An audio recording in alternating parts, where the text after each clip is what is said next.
try to do a little forge welding of a chain. I think this is a motorcycle chain, I'm not too sure. It's kind of fun to do, but I've had a lot of people asking about forge welding and all that good stuff. So I don't really know how to explain it other than I'm just going to do it, and you can learn a lot by just watching someone work. So I bundled up a piece of chain with some wire so it doesn't flop everywhere. And I put it in the fire, a relatively clean fire, to burn all the oil and dirt and residue off. So it's just about ready to put the flux on, and I've just got 20 mule team borax and a little spoon. I put it on. And we're going to see what it looks like real quick and put some flux on and then do the first weld, and hopefully it doesn't fly everywhere or my wires don't come undone.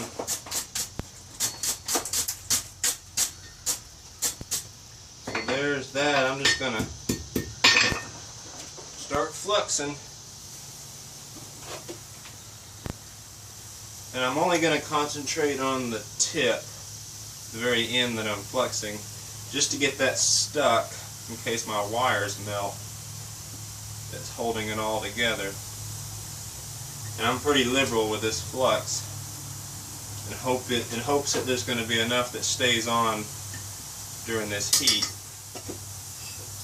So the key is getting it right back in the fire and bringing the heat up pretty quickly.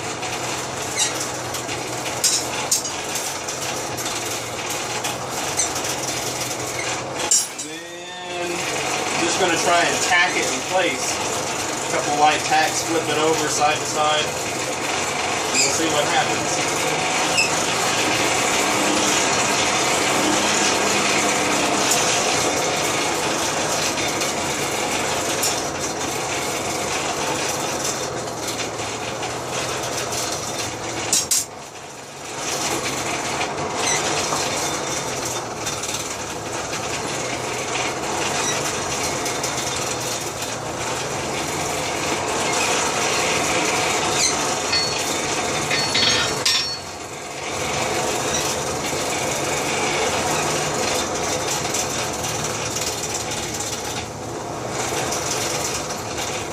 Flip it over, because since it's all a bunch of tiny pieces of metal, they don't heat the same. Once they're welded and fused, they will heat evenly, but right now I just decided to flip it. So we're getting pretty close. I don't actually want to burn this, it's just under sparking temperature. Now I like to stop the air, let everything heat up the oxygen.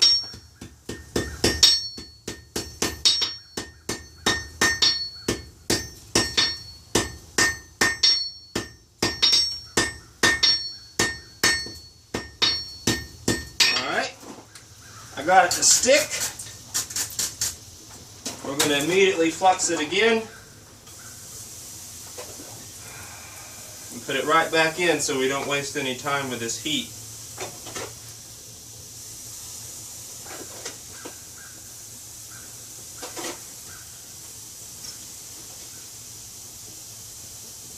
Let's see what that does.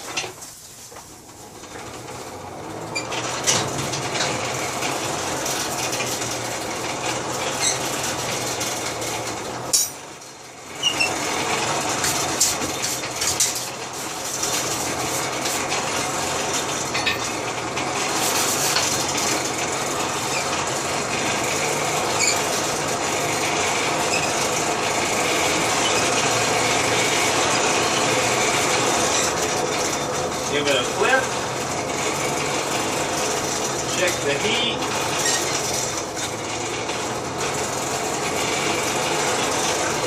again I like to stop that airflow right when it's ready to weld and let the coal burn up any existing oxygen for just a few seconds. And now we're ready, just under sparking.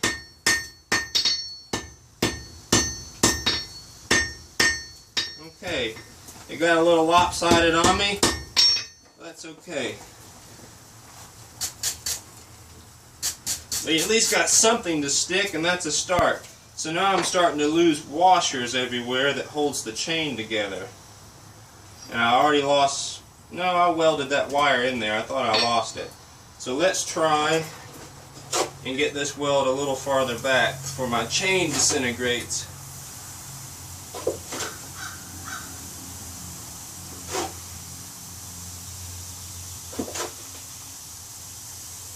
Alrighty. Put that back in the fire, and I'm going to put it in pretty level because I don't want to put it deep in the fire. That's where all the oxidation happens, and the clinker is, if there is any. I don't want the tip to burn, I just want to get the center hot. You put it level in the center of your fire, and you need a big fire to do that.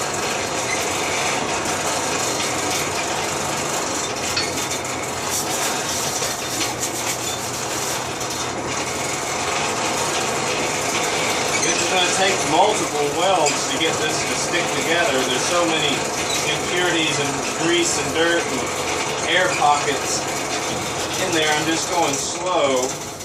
Give it a flip. Try and keep the center in the fire where we want the weld. Cover it up a little bit.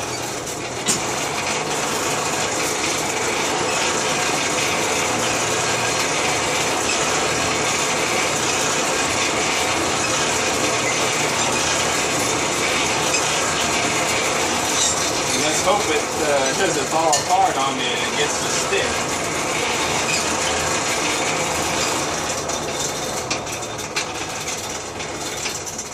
Come on, Justin, get it out of there.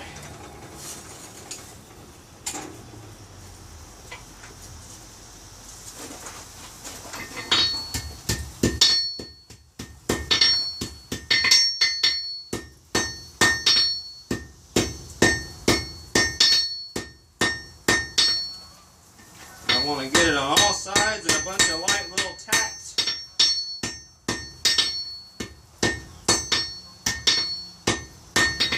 I lost one little piece of chain there, but that's okay.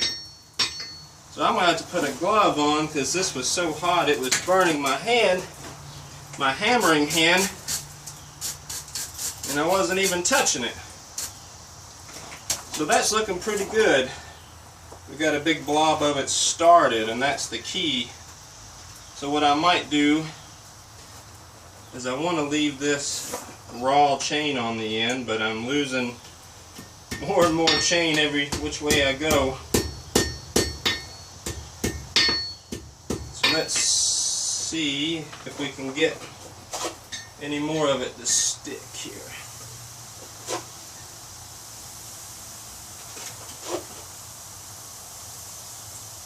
Once I know the chain isn't going to fall apart, I'll go back through and really stick it all together.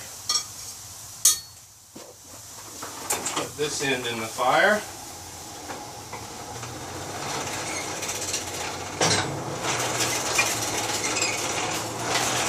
I'm going to try to find a glove.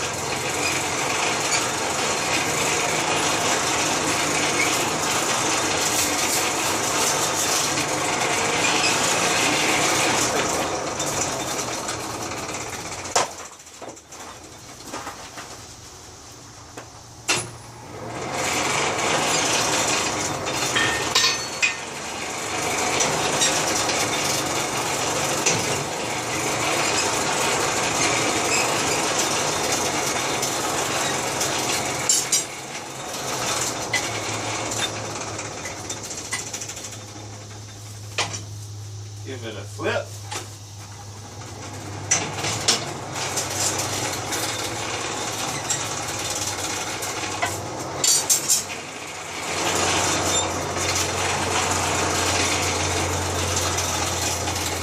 I don't know if putting any of this flux in the fire actually does anything or not.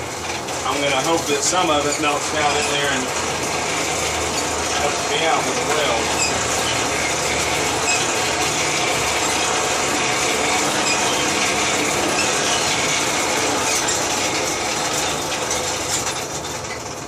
More little flip here. Bring the temperature up where I need it.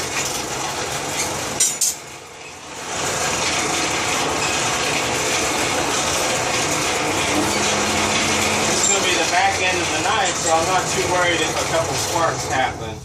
So let's stop the air. About to lose some of this chain.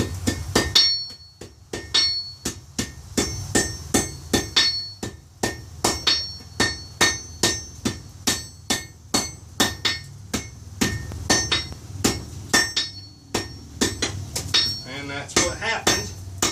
That's okay. We've got this little billet of chain right here. I'll do something with it. This is only my second time welding chain, and I haven't figured out why that happens. But this has happened twice now in 2 attempts. But I've ended up with a little bit of usable material here.